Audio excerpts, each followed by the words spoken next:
আসসালামু আলাইকুম। শিমু কিচেনে সবাইকে স্বাগত জানাচ্ছি। আজ আমি আপনাদের জন্য নিয়ে এসেছি গরুর মাংসের কালাভুনা তৈরির রেসিপি। আসছে কোরবানি ঈদ, আর ঈদে কিন্তু আমাদের ঘরের সবারই কম বেশি মাংস থাকে। আর মাংসের যত রেসিপি আছে তার মধ্যে কালাভুনাটা কিন্তু বেস্ট। আর এই কালাভুনাটা খেতেও যেমন টেস্টি হয় আর স্বাদটা কিন্তু অন্যরকম। আর এটা তৈরি করাও খুব বেশি কঠিন নয়। আর আজ আমি চেষ্টা করব একটু ঘরোয়া উপাদানে কালাভুনা তৈরি করার জন্য। তো চলুন আমরা এই কালাভুনাটা তৈরি করে নিই। আর এই কালাভুনা তৈরির জন্য প্রয়োজন আমাদের ফ্রেশ মাংস, আর এটা কিন্তু কোরবানিতে ভালো পাওয়া যায়। আমরা কালাভুনাটা শুরু করে দেবো। প্রথমে আমরা পেঁয়াজ বেরেস্তা তৈরি করব। এর জন্য চুলায় আমি তেল গরম বসিয়ে দিয়েছি। এবার এর মধ্যে দিয়ে দিচ্ছি 1 কাপ পেঁয়াজ কুচি। পেঁয়াজটাকে আমি অনবরত নেড়ে চেড়ে গোল্ডেন কালার করে বেরেস্তা করে তুলে নেব।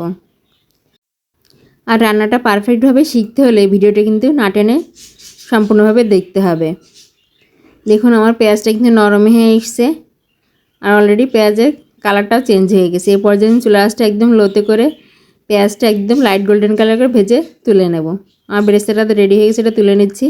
এবার আমরা একটা মশলা তৈরি করে নেব। এর জন্য এখানে আমি একটু দারুচিনি দিয়ে দিচ্ছি 3 থেকে 4টে এলাচ, দিয়ে দিচ্ছি একটা স্টার অ্যানিস এবং জয়িত্রী, আর দিয়ে দিচ্ছি একটা জয়ফলের অর্ধেক। বা এটা একটু শুকনো খোলায় হালকা টেলে নেব, খুব বেশি পোড়ানোর দরকার নেই, জাস্ট একটু মচমচে করে নিলেই হবে। এবার এর মধ্যে দিয়ে দিচ্ছি 1 চা চামচ গোটা জিরে, 1 চা চামচ মৌরি, 1 চা চামচ গোটা ধনে, আর দিয়ে দিচ্ছি 1 চা চামচ রাঁধুনি। রাঁধুনির লেয়ারটা স্কিপ হয়ে গেছে, এখানে আমি রাঁধুনি ব্যবহার করেছি। এবার সমস্ত মশলাগুলো একসঙ্গে শুকনো খোলায় ভালোভাবে একটু টেলে নেব। তারপর এটা ব্লেন্ডারে ঠান্ডা করে গুঁড়ো করে নেব। এবার আমরা মাংসটা ম্যারিনেট করব। এর জন্য এখানে আমি বেরেস্তার তেলের মধ্যে 1.5 কেজি মাংস দিয়ে দিচ্ছি। এখানে আমি হাড় এবং চর্বি সহকারে মাংস নিয়ে নিয়েছি, আর মাংসটা আমি রেগুলার কাটি নিয়েছি। আপনারা চাইলে এর থেকে একটু সামান্য বড় করেও নিতে পারেন। এবার এর মধ্যে দিয়ে দিচ্ছি 1/2 কাপ পেঁয়াজ কুচি, দিয়ে দিচ্ছি 2 টেবিল চামচ আদা রসুন পেস্ট, আর দিচ্ছি 1 টেবিল চামচ জিরা বাটা। এবার দিয়ে দিচ্ছি 2টা তেজপাতা, 1/2 টেবিল চামচ লাল মরিচের গুঁড়া, ঝালটা আপনারা আপনাদের পছন্দ অনুযায়ী দেবেন। দিচ্ছি 1 চা চামচ লবণ। এবার দিয়ে দিচ্ছি হলুদ গুঁড়ো, আর দিয়ে দিচ্ছি সেই ভেজে রাখা মশলার গুঁড়োটা। এবার দিয়ে দিচ্ছি পেঁয়াজ বেরেস্তা। এখানে যে বেরেস্তাটা করেছিলাম তার বেশিরভাগটা এখানে আমি দিয়ে দিলাম, আর সামান্য একটু গার্নিশিংয়ের জন্য রেখেছি। মশলা দেওয়াটা আমার ভিডিওর একটু সমস্যার কারণে স্কিপ হয়ে গেছে। এবারে সমস্ত কিছু হাত দিয়ে খুব ভালোভাবে মেখে নিচ্ছি। এই পর্যায়ে এটাকে হাত দিয়ে খুব ভালোভাবে মেখে নিতে হবে, যাতে সমস্ত মশলা মাংসের সাথে খুব ভালোভাবে মিশে যায়। দিয়ে দিচ্ছি 1 চা চামচ হোয়াইট ভিনেগার, আর দিয়ে দিচ্ছি 1/2 টেবিল চামচ সয়া সস। এগুলো দিয়ে আমি আবারও এটাকে ভালোভাবে মিশিয়ে নিচ্ছি। এখানে আমি সাদা ভিনেগার দিয়েছি, আপনারা চাইলে সামান্য একটু পেঁপে বাটাও দিতে পারেন, এতে করে মাংসটা দ্রুত নরম এবং সেদ্ধ হয়ে যায়। এবারে সব কিছু দিয়ে ভালোভাবে মাখিয়ে মাংসটাকে আমি 1 ঘন্টার জন্য রেস্টে রেখে দেবো। তবে আপনার হাতে সময় না থাকলে আপনারা মাখানোর পরপরই রান্নাটা শুরু করতে পারেন। ফিরে আসছি 1 ঘন্টা পর। ফিরে আসলাম 1 ঘন্টা পর। এবার আমরা গ্যাসটা অন করে দেব, মাংসটা রান্না শুরু করব। তবে এই রান্নাটা করতে কিন্তু অনেকটা সময় লাগে, এবং সম্পূর্ণ রান্নাটা চুলার লো হিটে করতে হয়। আমি এই পর্যায়ে চুলার আঁচটা মিডিয়ামে রেখে একটু মাংসটা জাল করে নেব 2 মিনিট ঢাকা দিয়ে। ফিরে আসছি 2 মিনিট পর। দেখুন আস্তে আস্তে কিন্তু আমার মাংস থেকে পানি বের হতে শুরু করেছে। এই পর্যায়ে চুলার আঁচটা আমি একদম লোতে করে দেব। মাংস থেকে যে পানি বের হবে এই পানিতে প্রথমে আমরা মাংসটাকে ভালোভাবে কষিয়ে নেব। তবে যদি একসঙ্গে অনেক মাংস রান্না করা হয় সেক্ষেত্রে আর কিন্তু পানির প্রয়োজন হয় না। আমি এটাকে আবারও ঢেকে দিচ্ছি। তবে আমাদের যেহেতু অল্প মাংস, তাই আমরা এতে একটু পানি ব্যবহার করব। দেখুন আমার মাংস থেকে কিন্তু অনেকটা পানি বের হয়েছে। এই পানিতে মাংসটা 40% কুক হয়ে যাবে, আর বাকি যেটুকু বাদ থাকবে সেটা আমরা একটু পানি দিয়ে রান্না করে নেব। চুলার আঁচটা লোতে রেখে এটাকে ভালোভাবে জাল করে কষিয়ে নিচ্ছি। দেখুন আমার তেলটা কিন্তু পুরো উঠে এসেছে। এই পর্যায়ে এখানে আমি 2 কাপ গরম পানি অ্যাড করছি। এখানে অবশ্যই গরম পানি অ্যাড করবেন, ঠান্ডা পানি অ্যাড করা যাবে না।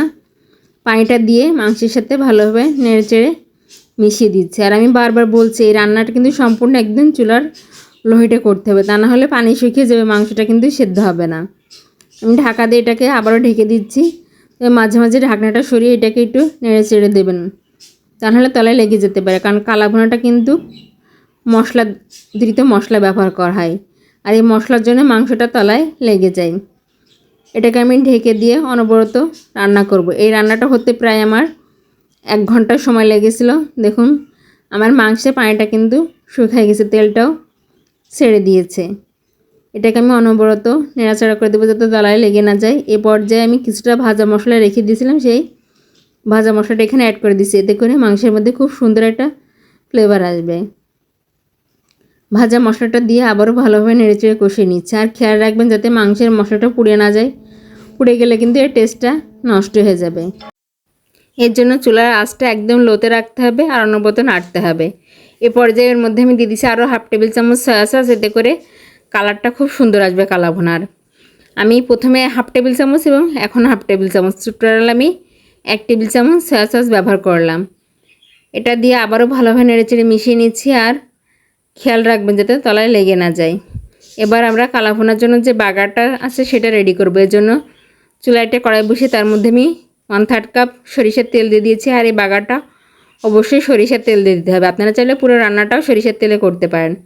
এবার এর মধ্যে দিয়ে দিচ্ছি পেঁয়াজ কুচিটা দিয়ে কিছু সময় একটু ভালোভাবে নেড়ে নেব।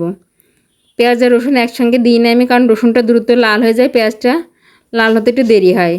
কিছুটা সময় নেড়ে নেওয়ার পরে দিয়ে দিচ্ছি সামান্য একটু রসুন কুচি। এখানে আমি 2 কোয়া রসুন কুচি করে নিয়েছি। এবার রসুন কুচিটা দিয়ে ভালোভাবে নেড়ে চেড়ে একটু হালকা লালচে কালার করে নেব। দেখুন আমার পেঁয়াজ রসুনের কালারটা কিন্তু লালচে হয়ে গেছে। এবার এটা আমি কালা ভুনার মধ্যে দিয়ে দিচ্ছি। এটা সম্পূর্ণটা দিয়ে একটা ঢাকনা দিয়ে এটাকে একদম লো আঁচে ঢেকে রেখে দেব 10 মিনিট। এতে করে এই সরিষার তেলের ফ্লেভারটা কিন্তু কালা ভুনার মধ্যে খুব ভালোভাবে মিশে যাবে। ফিরে আসলাম 10 মিনিট পর। দেখুন এবার এই মশলার সঙ্গে কালা ভুনাটা ভালোভাবে নেড়েচেড়ে মিশিয়ে নিচ্ছি। এই বাগারের জন্যই কিন্তু কালা ভুনার টেস্টটা আরও বেশি ভালো হয়। দেখুন অলরেডি কিন্তু মাংসের কালারটা চেঞ্জ হতে শুরু করেছে। এই কালো ভুনাটার কিন্তু মেন কালো ভুনা বলা হয় কারণ এর মাংসের কালারটা কালো হয়, এই কারণে এটাকে কালো ভুনা বা কালো ভুনা বলা হয়।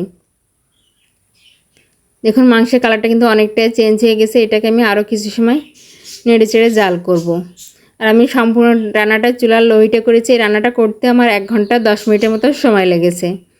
দেখুন আমার কালো ভুনাটা হয়ে গেছে। এবার এটা আমি পরিবেশন করে নিচ্ছি। আশা করছি আমার আজকের এই কালা ভুনা তৈরির রেসিপিটি সবার খুব ভালো লাগবে। দেখুন আমি আপনাদের কালা ভুনাটা একদম ক্লোজ থেকে দেখিয়ে দিচ্ছি যে এটা ঠিক কতটা পারফেক্ট হয়েছে। আর এটা উপরটা দেখতে কালো হলো, ভিতরটা কিন্তু একদম সফট। আর এবারের ঈদে আমার এই রেসিপিটি ফলো করে অবশ্যই বাড়িতে একবার কালা ভুনা ট্রাই করবেন। আর তৈরি করার পরে কেমন হয়েছে আপনারা অবশ্যই আমাকে কমেন্ট বক্সে কমেন্ট করে জানাবেন। ভিডিওটি ভালো লাগলে প্লিজ আমার চ্যানেলটি লাইক, শেয়ার এবং সাবস্ক্রাইব করবেন। আর ফেসবুক পেজটি ফলো দিয়ে পাশে থাকবেন। ধন্যবাদ।